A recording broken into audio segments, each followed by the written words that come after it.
I know मैं clean shave में बहुत गंदा दिखता हूँ, बट इसके ऊपर आज हम बात नहीं करेंगे। मेरी रिसेंट वीडियो बहुत अच्छी एंगेजमेंट दिखा रही थी, इसलिए मैं बहुत खुश हूँ। एंड थैंक यू एवरीवन जिन्होंने उस वीडियो पे बहुत प्यार दिखाया, और जिन लोगों ने चैनल को सब्सक्राइब किया है उनको मेरी तरफ से बहुत सारा प्यार। चैनल की एक और वीडियो उड़ चुकी है जो थी बुरारी केस के ऊपर। आई कॉन्ट हेल्प इट, जो चैनल की वीडियो गई है, मैंने 2 बार ट्राई किया, 2 बार वीडियो गई, उसके ऊपर और कुछ कर नहीं सकता मैं। बट मैं ये कोशिश करूँगा कि मैं उसे स्पॉटिफाई पे अपलोड कर पाऊँ, तो इसकी वजह से आपको स्पॉटिफाई के पॉडकास्ट में आपको ये सुनने मिले। मैं स्पॉटिफाई के आइडिया के ऊपर काम कर रहा हूँ, जैसे मैंने कहा था पिछली बार, तो इस बार भी उस काम को थोड़ा सा वक्त लगेगा। और जैसे ही वो सब ठीक हो जाता है, मैं धीरे धीरे उस पर भी अपलोड करना शुरू कर दूँगा। जैसे ही मैं स्पॉटिफाई पे अपलोड कर दूँगा तो आपको डिस्क्रिप्शन में लिंक आ जाएगी। इन फ्यूचर जब तुम ये वीडियो देख रहे हो तब तक शायद से आ भी सकती है। And do follow me on Instagram, मैं वहाँ पे अपडेट डालते रहता हूँ मेरे अगले वीडियोज़ के ऊपर एंड बाकी आइडियाज़ के ऊपर। Make sure you check the links in the description. Now let's get back to the video. हमने पहले बहुत से केसेस देखे जिसमें कपल्स के बीच में कुछ झगड़े होने की वजह से उनके बीच ऐसे स्टेप्स उठाए जाते हैं, ऐसे गलतियाँ हो जाती हैं जिसकी वजह से कपल्स में से किसी एक पार्टनर को अपनी जान गंवानी पड़ती। और आज का केस भी कुछ ऐसे ही कपल का है जो केरला से था। तो let's take a little more look into the case of Sharon Raj.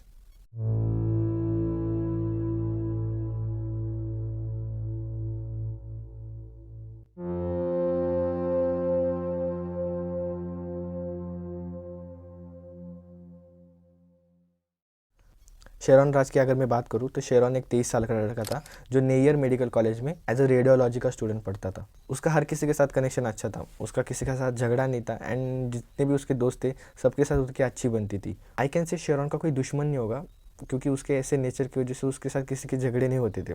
But on 17 अक्टूबर 2022 पिछले 3 दिनों से शेरॉन की तबीयत बहुत बिगड़ गई थी, एंड उसी वजह से उसको हॉस्पिटल में एडमिट किया गया। उसकी तबीयत में बहुत से चेंजेस दिखने लगे थे।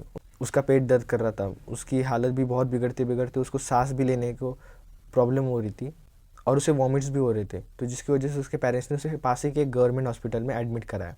तो जब शेरॉन का चेकअप हुआ तो डॉक्टर्स ने ये बताया कि शायद से शेरॉन ने एसिड लिया है, जिसकी वजह से उसकी हालत बिगड़ती जा रही है। जब ये बात शेरॉन के पेरेंट्स को पता चली तो शेरॉन के पेरेंट्स ने बहुत कॉन्फिडेंटली कहा कि शेरॉन ने कोई एसिड नहीं लिया। जितना वो शेरॉन को जानते, शायद से शेरॉन ऐसा स्टेप उठाएगा नहीं जिसकी वजह से उसकी हालत को तकलीफ हो। जब शेरॉन को होश आया तो शेरॉन को भी इस बात के बारे में पूछा गया कि अगर उसने गलती से किसी चीज़ के थ्रू एसिड लिया हो, बट या कोई ऐसी चीज़ जिसकी वजह से उसकी हालत ऐसी बिगड़ गई हो, बट शेरॉन को कुछ याद नहीं आ रहा था। अब डॉक्टर्स यहाँ पे कंफ्यूज थे, क्योंकि अगर डॉक्टर्स किसी भी पॉइजनस चीज़ या ऐसी कोई चीज़ जो एसिड हो उससे अगर पेशेंट को रिकवर कर रहे हैं तो डॉक्टर्स को पता होना चाहिए कि वो एसिड या वो पॉइजनस चीज़ क्या थी। बट यहाँ पे ना डॉक्टर्स को पता था, ना शेरॉन को, ना शेरॉन के पेरेंट्स को। तो ये केस थोड़ा सा सस्पिशियस लगने की वजह से उन्होंने पुलिस को कॉन्टेक्ट किया। उन्होंने पुलिस से बात करी एंड उनको सारा इंसिडेंट बताया। जब पुलिस आई और उन्होंने इन्वेस्टिगेशन शुरू की तो उन्होंने शेरॉन के पेरेंट्स से बात की। उन्होंने शेरॉन के पेरेंट्स से ये पूछा कि अगर आपको कोई ऐसा बिहेवियर दिखा होगा शेरॉन के बीच जिसकी वजह से उसने ऐसा कोई स्टेप उठाया होगा, या कोई ऐसा इंसिडेंट जो शेरॉन के साथ हुआ रिसेंटली उसकी वजह से उसने एसिड पिया होगा। बट शेरॉन के पेरेंट्स ने फिर से कॉन्फिडेंटली यही कहा कि शेरॉन ऐसी कोई हरकत कर ही नहीं सकता। एंड उन्होंने ये भी कहा कि शेरॉन के साथ रिसेंटली ऐसा कोई इंसिडेंट हुआ भी नहीं था। जब शेरॉन से बात हुई तो शेरॉन ने भी यही आंसर दिया। तब पुलिस ने शेरॉन की रीसेंट एक्टिविटीज़ के बारे में पूछा, पिछले 3 से 4 दिनों में वो कहाँ था और कब से उसकी हालत बिगड़ने लगी, और उसने क्या क्या बाहर का खाया होगा। तो शेरॉन ने बताया कि उसने कुछ खाया नहीं था बाहर का, बट कुछ दिन पहले वो अपने एक दोस्त के आ गया था जहाँ से उसने काढ़ा पिया। अब धीरे धीरे पुलिस शेरॉन के दोस्तों से भी बात कर रही थी। तो शेरॉन के एक दोस्त रेजिन से जब बात हुई तो रेजिन ने बताया कि इस इंसिडेंट से 3 दिन पहले, date is on 14 October 2022, Sharon और रेजिन अपनी एक दोस्त ग्रीष्मा के घर कन्याकुमारी बुक्स लेने गए थे। रेजिन ने बताया जब शेरॉन और वो ग्रीष्मा के घर पहुंचे थे तो बस शेरॉन घर के अंदर गया था और रेजिन घर के बाहर ही था अपनी बाइक के साथ। 15 से 20 मिनट के बाद शेरॉन घर के बाहर जब आता है तो उसकी हालत बहुत बिगड़ी हुई थी और उसे बहुत उल्टियाँ भी हो रही थी।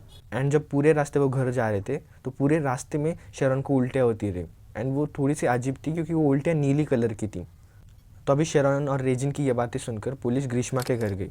उन्होंने ग्रीष्मा से बात की उस दिन के बारे में कि उस दिन शेरॉन सच में आया था या नहीं, और ग्रीष्मा ने भी उस दिन के बारे में बताया। उसने कहा कि शेरॉन जब घर पे आया था तो वो कुछ काढ़ा पी रही थी क्योंकि उसका सर दर्द हो रहा था। एंड जब शेरॉन ने उसे काढ़ा पीते हुए देखा तो शेरॉन ने उसे उस काढ़े के ऊपर थोड़ा सा चिढ़ाया, जिसके रिप्लाई में ग्रीष्मा ने उसे एक चैलेंज दिया कि वो ये काढ़ा पी के दिखाए, और शेरॉन ने ये चैलेंज एक्सेप्ट भी कर लिया। बट जैसे ही शेरॉन ने काढ़े का एक सिप लिया उससे वो काढ़ा पिया नहीं गया क्योंकि वो बहुत कड़वा था। बट फिर भी शेरॉन ने फिर से ट्राई किया एंड सेकेंड टाइम में उसने पूरा काढ़ा पी लिया। ग्रीष्मा ने यह भी बताया कि उसने शेरॉन को काढ़े के बाद मैंगो जूस भी दिया था, क्योंकि शेरॉन का टेस्ट बड बिगड़ चुके थे उस काढ़े के कड़वाहट की वजह से। जब पुलिस ने ये बात सुनी तो उन्होंने ग्रीष्मा से इस काढ़े के बारे में पूछा कि ये कौन सा काढ़ा है और इसका नाम क्या है। बट ग्रीष्मा ने कहा इस काढ़े का कोई नाम नहीं है, क्योंकि ये काढ़ा उसकी माँ बना के देती थी और वो ये काढ़ा यूजुअली पीती थी जब उसे हेडेक होता था, क्योंकि ग्रीष्मा का कहना था कि जब भी उसे हेडेक होता था तो इस काढ़े पीने की वजह से उसका हेडेक बंद हो जाता था। अब काढ़े का नाम ना मिलने की वजह से पुलिस ने ग्रीष्मा से काढ़े की बॉटल मांगी, बट ग्रीष्मा ने यह कहा कि उसके पास वो काढ़ा नहीं है क्योंकि वो ख़त्म हो चुका था एंड उसकी जो खाली बॉटल थी उसने वो कचरे में फेंक दी थी। पुलिस को भी ये बात नॉर्मल लगी और वो वहाँ से चले गए। अब जब पुलिस रिटर्न शेरॉन के पास आई तो तब तक शेरॉन की हालत बहुत बिगड़ गई थी। उसके ऑलमोस्ट सारे वाइटल ऑर्गन्स फेल होते जा रहे थे एंड उसे डायलिसिस पे रखना पड़ा। और ऐसे ही बिगड़ती हालत को देख के डॉक्टर ने भी ये कहा था कि शेरॉन ज़्यादा देर जिंदा नहीं रह सकता। तो अभी पुलिस के पास टाइम बहुत कम था क्योंकि उन्हें सारे आंसर चाहिए थे कि किसने शेरॉन को एसिड दिया था और क्या था वो एसिड। तो अब इन्वेस्टिगेशन के लिए शेरॉन का फ़ोन भी लिया गया। शेरॉन का फ़ोन जब चेक हुआ तो उसके अंदर कुछ चैट्स मिली जो शेरॉन के बीच और ग्रीष्मा के बीच की थी। ग्रीष्मा शेरॉन की बिगड़ती हुई हालत को देख के बहुत फिक्र में थी और उसे इस बात का डर भी था कि कहीं सबको ये ना लगे कि शेरॉन की ये बिगड़ती हालत की वजह ग्रीष्मा का दिया हुआ वो काढ़ा था। ग्रीष्मा बार बार उस काढ़े का जिक्र कर रही थी और कह रही थी कि उस काढ़े में ऐसा कुछ था नहीं, बट फिर भी तुम्हारी हालत बिगड़ी कैसे। जब शेरॉन की और ग्रीष्मा के बीच के कॉल रिकॉर्डिंग भी चेक की गई तो उसमें यह पता चला कि ग्रीष्मा ने जो उसे मैंगो जूस पिलाया था वो एक्सपायर्ड था। ग्रीष्मा ने ये कहा कि वो मैंगो जूस एक्सपायर्ड था एंड जो जूस उसने शेरॉन को दिया था उसी दिन उसने एक रिक्शा वाले अंकल को भी दिया था एंड उनकी भी हालत बिगड़ गई थी, बट उनकी हालत 1 या 2 दिन में ठीक हो गई थी। तो ग्रीष्मा ने शेरॉन को कहा कि फूड पॉइजनिंग की वजह से शायद ऐसी हालत हो गई होगी, ये 2-3 दिन में ठीक हो जाएगी। अब पुलिस ने शेरॉन से बात की एंड शेरॉन को ग्रीष्मा के बारे में पूछा कि ग्रीष्मा का और उसका क्या कनेक्शन था। शेरॉन ने बताया कि ग्रीष्मा और वो एक ही बस से कॉलेज जाते थे। यूजुअली उनकी एक ही टाइम पे मुलाकात होती थी एंड धीरे धीरे बात होते होते वो दोस्त बन गए।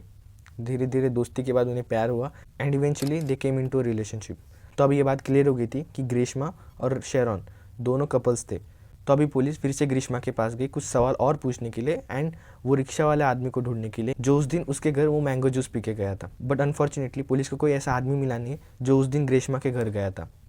अब जब पुलिस ग्रीष्मा के पास गई तो उन्होंने उस काढ़े के बारे में और सवाल पूछे ग्रीष्मा से, जिसके रिप्लाई में ग्रीष्मा ने एक जवाब दिया जो पिछले जवाब से अलग था। इस बार ग्रीष्मा ने कहा कि उसको वो काढ़ा उसके एक रिलेटिव ने दिया था जिसका नाम था प्रियदर्शनी। तो अब पुलिस प्रियदर्शनी के पास जाती उस काढ़े के बारे में और जानकारी के लिए। जब वो प्रियदर्शनी के घर पहुंचते तो उन्होंने उसको उस काढ़े के बारे में सवाल पूछे कि उसने वो काढ़ा कहाँ से लिया था एंड प्रियदर्शनी ने यह कहा कि वो काढ़ा उसने एक पास ही के मेडिकल स्टोर से ख़रीदा था एंड उन्हें एक एड्रेस दिया। जब पुलिस उस एड्रेस पे पहुंची और उस मेडिकल स्टोर पे उन्होंने चेक किया तो उस स्टोर के ओनर ने यह कहा कि ऐसा कोई काढ़ा उनके यहाँ मिलता ही नहीं, इनफैक्ट ऐसा कोई काढ़ा है ही नहीं जो कहीं भी मिलता हो। तो पुलिस को पता चल गया कि प्रियदर्शनी उनसे झूठ बोल रही थी। पुलिस प्रियदर्शनी के पास फिर से पहुंचे एंड उन्होंने उससे ये पूछा कि उसने ये झूठ क्यों बोला। तो प्रियदर्शनी ने डर कर पुलिस को सब सच बता दिया। तो प्रियदर्शनी ने यह कहा कि उसको ग्रीष्मा का 2-3 दिन पहले फ़ोन आया था और ग्रीष्मा ने उससे ये कहा कि वो काढ़े का नाम अपने ऊपर ले ले और किसी आसपास के मेडिकल स्टोर का नाम दे दे, जिसकी वजह से पुलिस उस काढ़े को लेकर बार बार ग्रीष्मा को तंग ना करे। तो अब पुलिस को ये आइडिया लग गया था कि ग्रीष्मा कुछ तो छुपा रही है एंड उनसे झूठ बोलती जा रही है। तो उन्होंने ग्रीष्मा का फ़ोन ले लिया चेकिंग के लिए एंड जब ग्रीष्मा का फ़ोन चेक हो रहा था तो उसमें ग्रीष्मा के और शेरॉन के बीच की चैट्स डिलीट हो चुकी थी। उसमें कुछ गूगल सर्चेस भी थे कि डिलीटेड चैट्स रिकवर हो सकते या नहीं।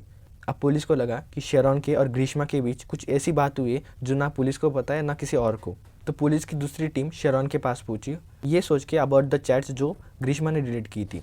बट ऑन 25 अक्टूबर जब तक शेरॉन के पास पुलिस आती उस टाइम तक शेरॉन ने अपनी जान गंवा दी थी। शेरॉन की मौत उसके सारे वाइटल ऑर्गन्स फेल होने की वजह से हो गई। अब पुलिस इस केस के डेड एंड पे आ चुकी थी और ना ही वो किसी कंक्लूजन पे आ चुके थे। बट फिर भी पुलिस ने ये सोचा कि वो इन्वेस्टिगेशन को कंटिन्यू करेंगे और ठीक से छानबीन करना शुरू करेंगे। तो उन्होंने ये केस क्राइम ब्रांच के हाथों दे दिया। तो क्राइम ब्रांच ने शेरॉन का फ़ोन फिर से लिया एंड उसमें फिर से सारी चीज़ें ठीक से चेक की।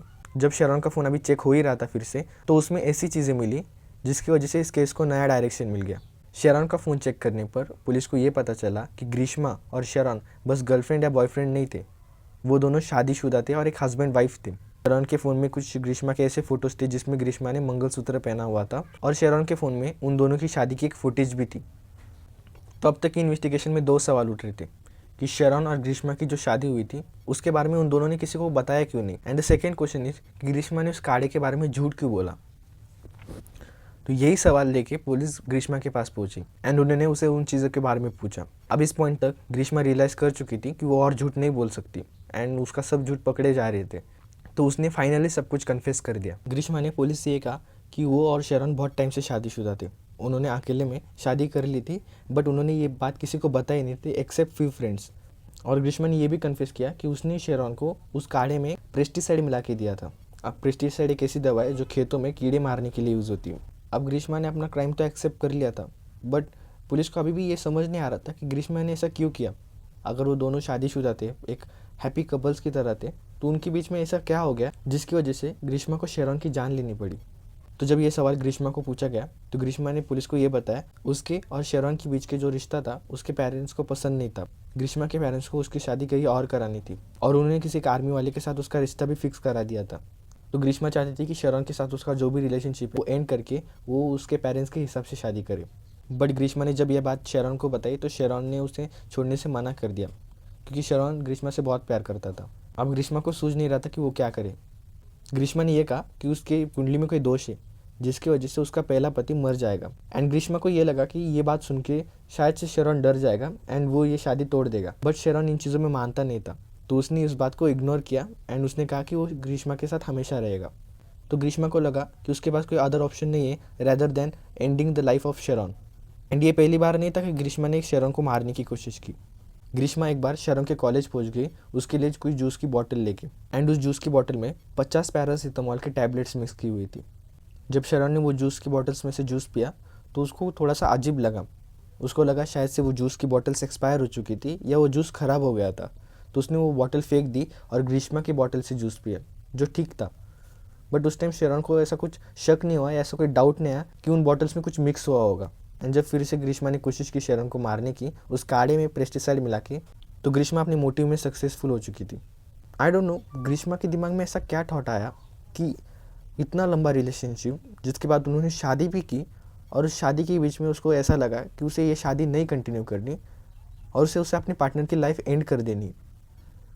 उसने एक बार भी ये नहीं सोचा कि वो अगर बैठ के बात करे और उसको ये समझाए कि उसे इस रिलेशनशिप में कंटिन्यू नहीं करना है। But rather than doing this उसने सोचा कि वो शेरॉन को मार ही देगी। And beyond everything Sharon Greeshma से बहुत प्यार करता था। शेरॉन ने अपने आखिरी दिनों तक ग्रीष्मा पे कभी शक नहीं किया कि जो भी उसके साथ हो रहा है या उसकी हालत इतनी बिगड़ती जा रही है जिसकी वजह से इवेंचुअली वो अपनी जान गंवा देगा, उसकी सब जिम्मेदार कभी ग्रीष्मा होगी। उसने हमेशा ग्रीष्मा पे भरोसा रखा, but at the end Greeshma ही वो इंसान थी जिसने शेरॉन की जान लेने की कोशिश की। अब ग्रीष्मा तो अरेस्ट हो चुकी थी उस चार्जेस फाइल होने के बाद और कुछ प्रोसीजर्स के बाद उसे कोर्ट में लाया गया। अब इस केस में सिर्फ रेजिन को छोड़ के और कोई नहीं था जो इस केस का गवाह था। बट ग्रीष्मा ने अपना क्राइम कन्फेस कर ही लिया था तो ज़्यादा गवाहों की ज़रूरत भी नहीं थी। अब ग्रीष्मा को इवेंचुअली जेल हुई। जब ग्रीष्मा को कोर्ट लेके जा रहे थे तो ऑन द वे ग्रीष्मा ने यह कहा कि उसे टॉयलेट यूज़ करना है। एंड जब पुलिस एक जगह रुकी और उसे टॉयलेट लेके गए तो ग्रीष्मा ने टॉयलेट का जो क्लीनर एसिड होता है वो पी के अपनी जान देने की कोशिश की, बट लकीली पुलिस ने उसे बचा लिया एंड सही सलामत कोर्ट लेके गए। जब ग्रीष्मा को पूछा गया कि उसने ऐसा क्यों किया तो ग्रीष्मा ने अपने स्टेटमेंट में यह कहा कि उसने जो भी किया वो रिग्रेट कर रही थी। वो रियलाइज़ कर चुकी थी कि उसने कितनी बड़ी गलती की है, बट अब इतनी देर होने के बाद पछतावा करने से कोई फ़ायदा नहीं था। बहुत देर हो चुकी थी और शेरॉन ने अपनी जान भी गंवा दी थी। अब इस सिगरेट की वजह से शेरॉन की जान तो वापस नहीं आ सकती एंड जो गलतियाँ ग्रीष्मा ने की थी उसकी सज़ा मिलना तो ग्रीष्मा को जाहिर ही था। So that's it for the today's case of Sharon Raj murder. अगर आपको ये वीडियो पसंद आई हो तो इस वीडियो को लाइक करो एंड अगर आपको ट्रू क्राइम स्टोरीज पसंद हो तो आप इस चैनल को सब्सक्राइब कर सकते हो। मैं बहुत लोगों से सुन रहा हूँ कि मेरी वीडियोस में जो साउंड क्वालिटी वो शायद से बेटर हो सकती है। एंड आई नो मेरी वीडियोस में जो भी साउंड आता है, जो भी मैं ऑडियो बोलता हूँ वो इतनी क्लियर नहीं आती या इतनी लाउड नहीं होती, क्योंकि जो मेरे पास माइक है वो इतना अच्छा है नहीं और ना ही मेरे पास इतना अच्छा डिवाइस है। बट मैं पैसे बचा रहा हूँ नए माइक के लिए एंड मैं कोशिश करूँगा जल्द से जल्द मैं एक नया माइक ले लूँ जिसकी वजह से ये प्रॉब्लम भी सॉल्व हो जाए। So I am really sorry आपको ये प्रॉब्लम फेस करनी पड़ रही है। I will make sure to work on date as soon as possible. And once again मैं सबको थैंक यू बोलना चाहता हूँ पिछली वीडियो पे इतना अच्छा रिस्पांस देने के लिए। अगर आपको मेरा कंटेंट पसंद आता है एंड आप चाहते हो कि मैं और ऐसे कंटेंट बनाते रहूँ तो इस चैनल को सब्सक्राइब करो, जिसकी वजह से मुझे मोटिवेशन मिलता है। And there is an UPI link in my description जिस पे आप जाके डोनेट कर सकते हो, जिसकी वजह से मैं जल्द से जल्द अपना गियर अपग्रेड कर पाऊँ। नेसेसरी नहीं आप डोनेट करो, आप ना भी करो तो भी चल सकता है, बट अगर आप छोटा भी अमाउंट डोनेट करना चाहते हो तो नीचे यूपीआई आईडी दे दिया है मैंने। बस अपनों का ख्याल रखो। Keep your loved ones very close to you. मैं मिलूंगा आपको एक नए वीडियो के साथ अगले हफ्ते। Until then bye.